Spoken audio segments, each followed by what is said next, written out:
কারখানায় কাজ করা সামান্য এক শ্রমিকের ছেলের খেলা দেখে তাকে কিনে নেয় স্থানীয় এক ক্লাব। বাচ্চা ছেলেটির বয়স তখন মাত্র 5।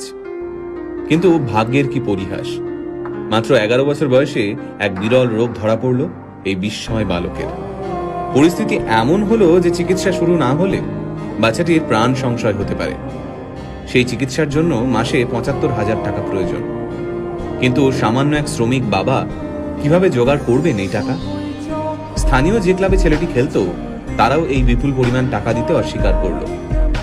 খেলা তো দূর, একটা সময় যার বেঁচে থাকা নিয়ে সংশয় দেখা গিয়েছিল, আজ সেই ছেলেটাই এই পৃথিবীর সর্বকালের সেরা একজন ফুটবলার।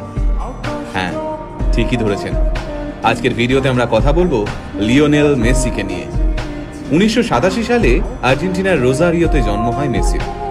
বাবা কাজ করতেন স্টিল ফ্যাক্টরিতে, মা ছিলেন সাফাই কর্মী।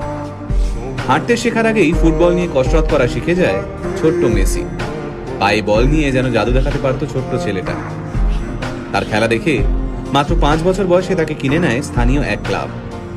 ছোট্ট মেসির খেলা দেখতে দূর দূরান্ত থেকে মাঠে ভিড় জমাতো দর্শকরা। তাই মাত্র 5 বছর বয়সী মেসির খবর ছড়িয়ে পড়ে আর্জেন্টিনা থেকে স্পেনে। পরিবারের মুখে দুবেলা খাবার তুলে দিতে প্রতিদিন মাথার ঘাম পায়ে ফেলতে হতো মেসির বাবাকে। ছেলের প্রতিভা দেখে নিশ্চিন্ত হন মেসির বাবা। ভেবেছিলেন কষ্টের দিন শেষ হতে চলেছে। সবকিছুই ঠিকঠাক চলছিল। সবাই জানতো মেসি ইউরোপের বড় কোনো ক্লাবে খেলবেই। তারপর মেসির যখন বয়স মাত্র 11, তখন ধরা পড়ল এক বিরল রোগ, গ্রোথ হরমোন ডেফিসিয়েন্সি। এই রোগের কারণে বাচ্চার বৃদ্ধি কমে যায়, সাথে বেড়ে যায় ওজন। এই রোগের চিকিৎসা করাতে প্রতিদিন মেসির পায়ে 2টো ইঞ্জেকশন দেওয়া হতো। এই চিকিৎসা করতে মাসে খরচ হতো প্রায় 75,000 টাকা।